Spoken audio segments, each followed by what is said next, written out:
Right. Koteswararao గారు మీరు చెప్పండి. ఈ రాజకీయ నాయకుల మాటల తూటాలు ఇవన్నీ పక్కన పెడితే విద్యావంతులందరూ పాల్గొనే ఎన్నిక, విద్యావంతులందరూ కూడా ఓటు వేసే చోట, యూటీఎఫ్ అధ్యక్షులు కూడా పోటీ చేస్తున్న చోట వీరి వీరి మాటల ప్రభావం అనేది ఎంతవరకు ఉంటుందంటారు ఎమ్మెల్సీ ఎన్నికల పైన? కోటేశ్వరరావు గారు. విద్యావంతులు, టీచర్లు పోటీ చేస్తున్నటువంటి ఒక గ్రాడ్యుయేట్ కాన్స్టిట్యున్సీ, 2 టీచర్ల కాన్స్టిట్యున్సీలో జరుగుతున్నటువంటి ప్రచారం చూసినప్పుడు రాజకీయ పార్టీల నాయకులు చేస్తున్నటువంటి వ్యాఖ్యలు కానీ లేక ప్రచారం కానీ విద్యావంతుల్ని అవమానపరిచేదిగా ఉందనేది నేను ముందుగా చెప్పదలుచుకున్నాను. మేం గెలిస్తే భారత్ గెలిచినట్టు, కాంగ్రెస్ గెలిపిస్తే పాకిస్తాన్ గెలిచినట్టు అనేటువంటిది ఏ రకమైనటువంటి ప్రచారం అంటే విద్యావంతుల్ని ఒక విధంగా ఆ స్థాయికి దిగజార్చే విధంగా, లేదా వాళ్ళు అంత అమాయకంగా ఉన్నారు లేదా అంత ఉన్మాదంతో ఉన్నారు అనేటువంటి పరిస్థితిని ఆయన రిప్రజెంట్ చేస్తున్నారు. రాజకీయంగా కాంగ్రెస్ మీద లేదా ఇతర పార్టీల మీద ఎన్ని విమర్శలైనా చేయొచ్చు, కానీ ఈ విధంగా రెచ్చగొట్టడం, ఈ విధమైనటువంటి భాష అనేటువంటిది అది ఏమాత్రము ఒక కేంద్ర మంత్రిగా తగని మాట.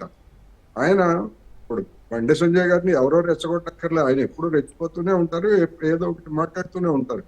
బండి సంజయ్ గారిని ఎవరో రెచ్చగొట్టక్కర్లేదు. ఇక రెండోది, టిఆర్ఎస్ విషయానికి వస్తే ఈ ఎన్నికల్లో కాంగ్రెస్ పార్టీ ఒక స్థానానికి, గ్రాడ్యుయేట్ స్థానానికి అఫీషియల్ గా అభ్యర్థిని నిలిపింది. బీజేపీ 3 స్థానాల్లోనూ అఫీషియల్ గా పోటీ చేస్తారు. అంటే ఒక రాజకీయ పరమైనటువంటి సవాలు 2 పార్టీల నుంచి ఎదురైనప్పుడు తిరిగి మేమే అధికారానికి వస్తాము, ఈ రాష్ట్రంలో మేమే అగ్రస్థానంలో ఉంటాము అని చెప్పేసి చెప్పుకుంటున్నటువంటి పార్టీ ఒక రాజకీయ కర్తవ్యంగా ఏమి నిర్ణయించుకున్నది అనేటువంటి ప్రశ్న. రాజకీయంగా మీరు కాంగ్రెస్ ను ఓడించమని పిలిపిస్తారా, బీజేపీని ఓడించమని పిలిపిస్తారా? అసలు ఏ పిలుపు లేదు, ఏ పిలుపు లేదు. మీ ఆత్మదానికి, మీ ఆత్మ ప్రబోధానుసారం ఓటేసుకోండి అని ఆ మాట కూడా లేదు. అంటే ఏమిటిది? డెఫినెట్ గా విమర్శలకి లేదా ఆరోపణలకి తావిచ్చేటువంటి వైఖరిని బీఆర్ఎస్ ప్రదర్శించింది అనేది నేను ఈ సందర్భంగా చెప్పదలుచుకున్నాను. ఎందుకు అంటే పార్లమెంట్ ఎన్నికల్లో దాని వ్యవహార శైలి ఆ విధమైనటువంటి బీజేపీకి అనుకూలమైనటువంటి వైఖరి తీసుకుందనేటువంటిది వచ్చినటువంటి ఫలితాలు వెల్లడించాయి. ఆ తరువాత మరొక రాజకీయ పరమైనటువంటి వైఖరిని తెలియజేయాల్సినటువంటి ఎన్నికల్లో బీఆర్ఎస్ ఆ రాజకీయ దాన్ని ఏమీ పాటించలేదు. అంటే ఎవరికి వేయాలి? బీఆర్ఎస్ అభిమానులుగా ఉన్నటువంటి టీచర్లు కావచ్చు లేదా గ్రాడ్యుయేట్స్ కావచ్చు, ఏం సందేశం ఇవ్వబోతున్నారు? రాబోయే ఎన్నికల్లో మాదే విజయం అని చెప్పుకుంటున్నటువంటి వాళ్ళు అనేటువంటి ప్రశ్న వస్తుంది. అదేవిధంగా కాంగ్రెస్ విషయానికి వస్తే ఒక కాన్స్టిట్యున్సీలో మాత్రమే పోటీ చేస్తూ ఉంది. మిగిలిన 2 ఉపాధ్యాయ నియోజకవర్గాల్లో దాని వైఖరి అనేటువంటిది అది కూడా స్పష్టం చేయలేదు. ఎందుకు అంటే అక్కడ కూడా బీజేపీ పోటీ చేస్తూ ఉంది. కనీసం బీజేపీని ఓడించమనేటువంటి పిలుపు కూడా అక్కడి నుంచి, ఆ పార్టీ నుంచి రాలేదు.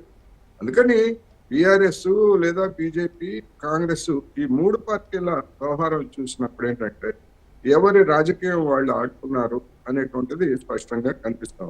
కానీ సార్, ఒకటి ప్రిఫరెన్షియల్ ఓటింగ్ జరిగే చోట అక్కడ అభ్యర్థులు కీలకంగా ఉంటారా, లేకపోతే ఇలా రాజకీయ పార్టీల నేతలు చేసే కమెంట్స్ అనేవి కొంతైనా ప్రభావం చూపిస్తాయంటారా? 2 ఉంటాయి. అభ్యర్థులు గతంలో యూటీఎఫ్ అభ్యర్థిగా గెలిచినటువంటి నర్సిరెడ్డి గారు ఏ విధంగా పనిచేశారు అనేటువంటి ఆ పెర్ఫార్మెన్స్ ని ఓటర్లు చూస్తారు. అదే విధంగా వేరే మాజీ ఎమ్మెల్సీలుగా ఉన్నటువంటి మరికొందరు కూడా పోటీ చేస్తున్నారు, వాళ్ళ పెర్ఫార్మెన్స్ కూడా ఎట్లా ఉంది అనేటువంటిది కూడా చూస్తారు. లేదా ఇప్పటికే హైదరాబాద్ లో గెలిచినటువంటి ఉపాధ్యాయ కాన్స్టిట్యున్సీలో గెలిచినటువంటి బీజేపీ ఉపాధ్యాయుల తరఫున లేదా ఉపాధ్యాయ సంస్థల మీద గెలిచినప్పటి నుండి ఏం చేశారు అనేటువంటిది కూడా ఉపాధ్యాయులందరూ బేరీజ్ వేసుకుంటారు. అందుకని డెఫినెట్ గా అభ్యర్థుల యొక్క ప్రాధాన్యత ఉంటుంది. అట్ ది సేమ్ టైమ్ ఇది రాజకీయ పరంగా మారింది కనుక ఇది రాజకీయ అంశాలు కూడా దీనిలో ప్రభావితం అవుతాయి. అందువలన రెండింటినీ మనం పరిగణలోకి తీసుకోవాలనేది నా అభిప్రాయం.